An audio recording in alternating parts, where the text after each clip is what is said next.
또 하나 우리가 특히할 사항은 금년부터 시작되는 3차 5개년 계획 중에 중점 목표의 하나인 소위 농촌 근대화 사업, 이것은 그동안 우리 정부가 여러 가지 시책을 써왔고 그 중에는 성공을 한 예도 있고 실패를 한 예도 있고 오랫동안 이 문제에 대해서 우리가 연구를 해왔습니다만 작년에는 우리가 특히 할 만한 이런 농촌 근대화에 대한 어떤 성과를 거두었다고 자부를 합니다. 그건 뭐냐면 농촌의 근대화, 우리 농촌을 하루바삐 부흥을 시키는 데 있어서는 정부의 여러 가지 지원, 자금의 뒷받침, 종전에 해오던 이런 일들도 다 필요하겠지만 그것만 가지고는 농촌 근대화가 성공할 수 없다 하는 그런 결론을 얻었습니다. 즉 이러한 그 재정적인 또는 물질적인 기술적인 이러한 지원과 아울러 오히려 그보다도 더 앞서서 우리 농민들의 정신 개발이 앞서야만 농촌의 근대화가 이루어질 수 있다. 이것이 농촌 근대화의 성패를 판가름하는 관건이다 하는 그러한 결론에 도달을 해서 작년부터 우리는 전국 농촌 방방곡곡에 새마을 운동이라는 것을 전개를 했습니다. 이 새마을 운동에 그 밑바탕이 되는 밑바탕이 되는 그 정신은 우리가 이것을 새마을 정신이라 이렇게 부르고 있습니다. 새마을 정신이란 뭐냐? 농민들의 자조, 자립, 협동 정신, 이것이 곧 새마을 정신이다. 이러한 정신이 우리 농민들 가슴 속에서 자발적으로 우러나고 우리 농촌 방방곡곡에서 이러한 정신이 팽배하게 우러날 때 비로소 지금 우리 정부가 추진하고 있는 모든 시책이 성과를 거둘 수가 있고 또한 우리 농촌이 부흥하고 우리 농촌의 근대화를 이룩할 수 있다. 이것은 작년에 전국 5만여 개 자연불악에 대해서 이것을 실시를 했습니다만 상당히 좋은 그런 성과를 올렸고 금년에도 이 사업은 앞으로 계속이 됩니다. 또 이 사업은 농촌 어느 불악이나 다 하는 것이 아니라 여기에 대해서는 정부의 상당한 지원이 따라가는데 역시 이와 같은 자조, 자립, 협동정신이 왕성한 그런 농촌, 그런 농민들에 대해서 정부가 우선적으로 지원을 하고 지도해 나가겠다.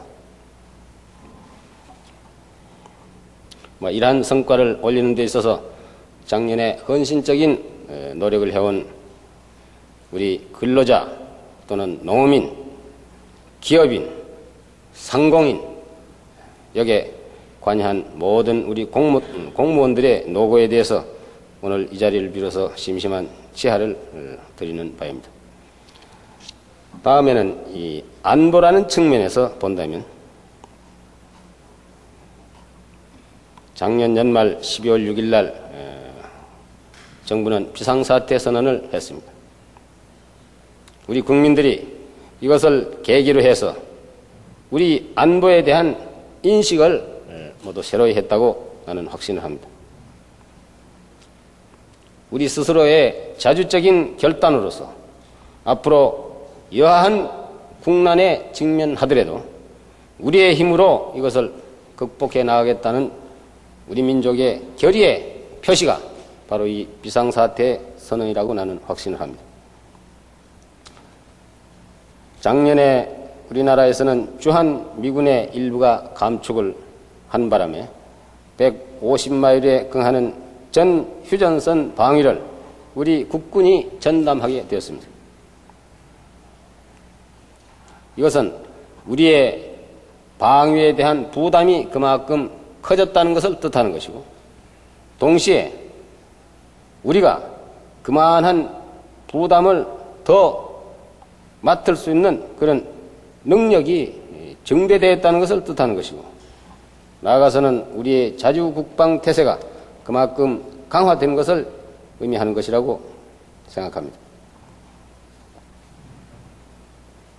그 밖에도 작년에는 방위 산업 육성에 대해서 정부는 여러 가지 노력을 경주해왔고, 국군의 장비 현대화와 또 동원체제 재정비, 향토 예비군의 전력 화면에 있어서 많은 발전과 진척이 있었다는 것을 이 자리에서 말씀드리는 바입니다.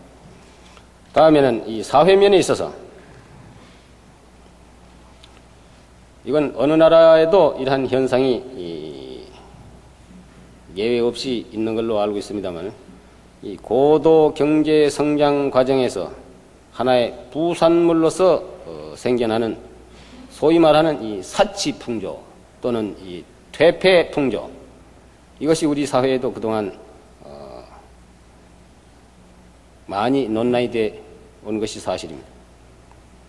그러나 최근에 와서는 이러한 풍조가 현저하게 그 고개를 수그리게 되었다.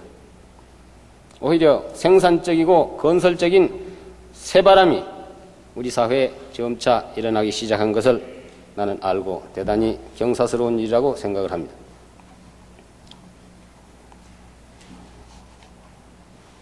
여기서 한 가지 예를 든다면, 지난 연말에 우리 한국은행에서 발표한 그 통계에도 하나 나와 있습니다만, 한국은행이 작년 가을에 한 5천여 가구에 대해서 과거에 저금을 하지 않던 그런 가정에 대해서, 댁에서는 과거에는 저금을 안 했는데 이번에 새로 저금을 하기 시작했는데 그 원인이 어디에 있습니까 하고 이러한 설문을 가지고 여론조사를 해보니까, 과거보다가 소득이 조금 더 늘었기 때문에 저금을 시작했다 하는 그러한 여론이 5천여 가구 중에 약 42%였다 이겁니다.